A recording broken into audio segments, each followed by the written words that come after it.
এতিয়া আমি আহি আছিলোঁ, আমি কথা এটা পাতি আছিলোঁ মানে লাইভ লৈ পেলাই কিবা এটা ইণ্টাৰেষ্টিং টপিক আৰু তো আমাৰ কাৰণে ইণ্টাৰেষ্টিং। আমি আহি আছিলোঁ, তো কথাটো হ'ল মানে নপৰাজ দাই কিবা এটা কথাত মানে এনেকৈ ক'লে মনত পৰা নপৰা কাৰোবাক লৈ।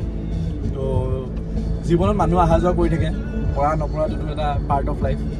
কিন্তু সেইটো কথা কওঁতে মোৰ কথা এটা মনত পৰিলে, মোৰ কুকুৰ এটা আছিল, মোৰ চালা কুকুৰটোলৈ মনত পৰে, মানুহ হ'লে কিয় নপৰিব? কোনোবাই অলপ বেয়া পাই পেলাই এৰি থৈ গ'ল, সেইটো বেলেগ কথা, কিন্তু আমাৰ কিন্তু সকলোলৈ মনত পৰে, চবৰে। আনকি মোৰ শত্ৰুটোলৈকো মনত পৰে। মোৰতো কুকুৰটোলৈকো মনত পৰে। মোৰ কুকুৰটোতো বহুত আপোন, মানে কুকুৰটো শত্ৰুতকৈ বহুত হাজাৰ কোটি গুণ আপোন। কাৰণ মানুহ ইমানখিনি হ'ব দে যোনটো এটা কুকুৰ হয় ন হেৰি ভক্ত বুলি, প্ৰভু ভক্ত বুলি।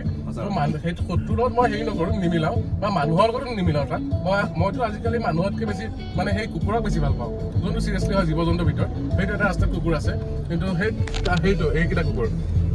তো মই এইটো কথাই হেৰি কৰোঁ, বিশ্বাস কৰোঁ যে মানুহক তুমি যিমানেই মৰম দিয়া, যিমানেই ভাল নোপোৱা, যিমানেই কেয়াৰ নোলোৱা কিয়, তো কোন সময়ত পিছফাল দি চাকুখন মাৰি দিয়ে পিঠিত ক'ব নোৱাৰি। তো কিন্তু তাতকৈ হাজাৰ কোটি গুণ কুকুৰটো ভাল হৈ তাকে কৈ আছিলে যে মোৰতো চবৰিলে মনত পৰে, ইয়াৰ কথা কৈ আছোঁ। তো অকল তাৰ বুলি নাই, মোৰো মনত পৰে, আনকি মোৰ শত্ৰুটোৰ লগত মনত পৰে। তো সি কৈছে আনকি মোৰ কুকুৰটো মনত পৰে। তো সেইটো শুনি পেলাই ভাল লাগিলে। তো সেইকাৰণে বোলো চবকে শুনাওঁ আমি কি কথা পাতি আছিলোঁ। সেইকাৰণে ফোন তাক ক'লোঁ আকৌ এবাৰ হেৰিটো কৰোঁ, কথাটো কওঁ, এবাৰ হেৰি কৰি লওঁ।